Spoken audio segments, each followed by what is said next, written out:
Some people have money saved, bills paid, and a life that looks stable from the outside.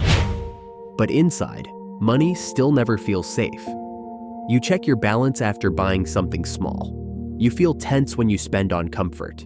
You tell yourself you should relax, but part of you is already calculating the next thing that could go wrong. Today, I want to slow down and name this pattern. Because sometimes the problem is not that you do not have enough. Sometimes the problem is that your body learned money could disappear. And once your nervous system learns that, even a full account may not feel like peace. It may only feel like a temporary pause before the next emergency. From the outside, people may call this responsible, careful, disciplined, maybe even smart.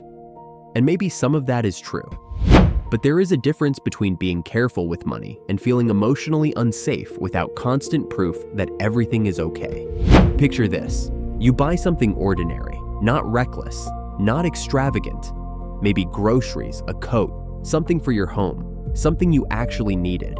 And even though the purchase makes sense, your body tightens.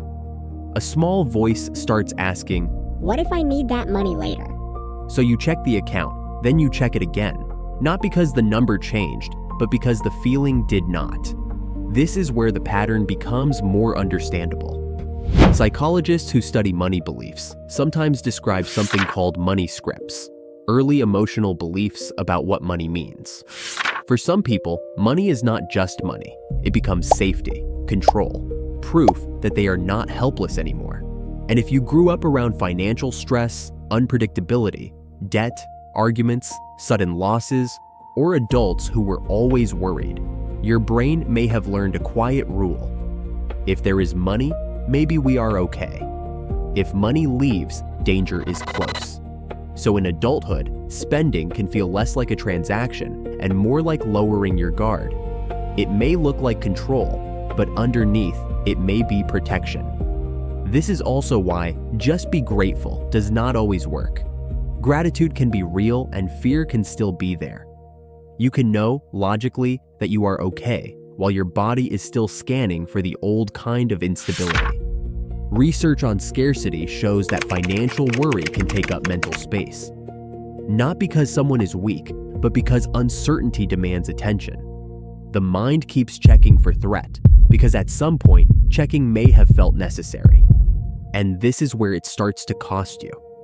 Money becomes something you cannot enjoy, only guard. You save, but do not feel safe. You earn, but do not feel free.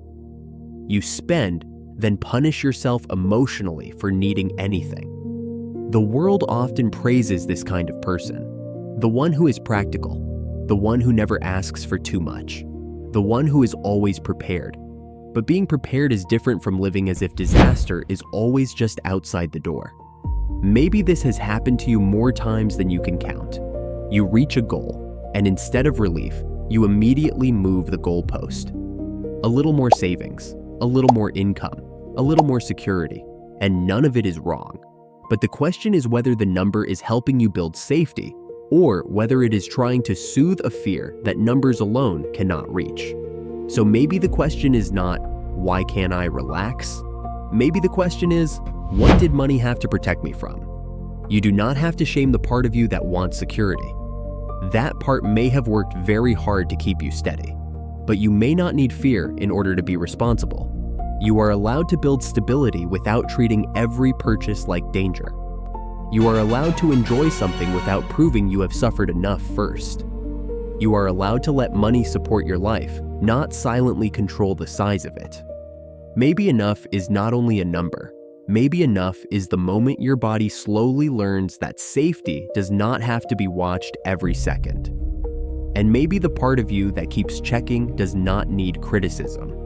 Maybe it needs evidence, patience, and a life where everything does not disappear.